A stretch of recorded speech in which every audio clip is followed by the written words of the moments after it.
ഇപ്പോൾ Shri Vinod S Kumar KCS secretary നമുക്ക് ശ്രീ വിനോദ്, ടീമിന്റെ ഘടനയെ അങ്ങ് ആ ഘടനയോട് എങ്ങനെ പ്രതികരിക്കുന്നു? ഒപ്പം സഞ്ജുവിന്റെ വരവിനെ എങ്ങനെ കാണുന്നു?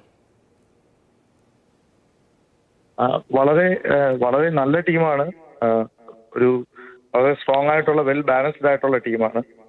സഞ്ജു ടീമിൽ ഉണ്ടാകുമെന്ന് നമുക്ക് നേരത്തെ തന്നെ നമുക്ക് എല്ലാവർക്കും പ്രതീക്ഷ ഉണ്ടായിരുന്നു. കാരണം അദ്ദേഹം ഈ T20 ഫോമാറ്റിൽ വളരെ നല്ലവണ്ണം പെർഫോം ചെയ്തുകൊണ്ടിരിക്കുകയാണല്ലോ. സഞ്ജു കാണുമെന്നുള്ളത് നമ്മുടെ എല്ലാവരും പ്രതീക്ഷയായിരുന്നു.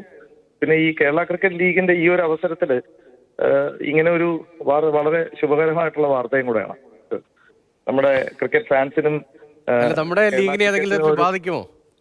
അങ്ങനെ ബാധിക്കും എന്ന് കരുതുന്നതിൽ കാര്യമില്ലെങ്കിലും ഇല്ലില്ല, ഇത് അതിനേക്കാളും വലിയൊരു കാര്യമാണല്ലോ. ലീഗിനെ ബാധിക്കില്ല. സഞ്ജു എന്തായാലും ഇനിഷ്യൽ മാച്ചസിനൊക്കെ ഉറപ്പായിട്ടും ഉണ്ടാവണമല്ലോ. ഈ മേ ബി ഒരു എൻഡിലോട്ട് ഒരു ഫൈനൽ അങ്ങനെ വരുന്ന ഒരു സമയത്ത് ഒക്കെ കാണാതിരിക്കാൻ സാധ്യതയുള്ളൂ. പക്ഷെ അത് അങ്ങനെ ലീഗിനെ ഇതായിട്ട് ബാധിക്കില്ല എന്നാണ് തോന്നുന്നത്. ശരി, നന്ദി ശ്രീ വിനോദ്. അങ്ങ് പറയൂ. അല്ല, ഏഷ്യ കപ്പ് തുടങ്ങുന്നത് 9-ാം തീയതി ഒക്കെ ആണല്ലോ, സെപ്റ്റംബർ. അപ്പോൾ നമ്മുടെ ലീഗിന്റെ ഫൈനൽ കഴിയുന്ന സമയമാണ്.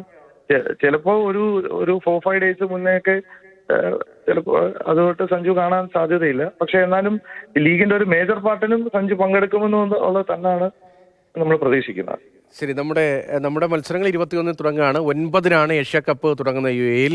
അപ്പോൾ സ്വാഭാവികമായും ഈ പ്രധാന കളികളിലെല്ലാം ഉണ്ടാകും, വലിയ സാന്നിധ്യമായി ഉണ്ടാകും എന്ന കാര്യത്തിൽ സംശയമില്ല. അതേസമയം അതിനേക്കാൾ ഇരട്ടി മധുരമാണ്, നമ്മുടെ ലീഗിൽ കളിക്കുന്നതിനേക്കാൾ ഇരട്ടി മധുരം നമുക്ക് സ്വാഭാവികമായും ഏഷ്യ കപ്പ് ടീമിലേക്ക് സഞ്ജു വി സാംസൺ ഇടം പിടിക്കുന്നു എന്ന വാർത്ത വരുമ്പോൾ അതിനോട് സ്വാഭാവികമായി തോന്നുന്ന പ്രതികരണമാണ്.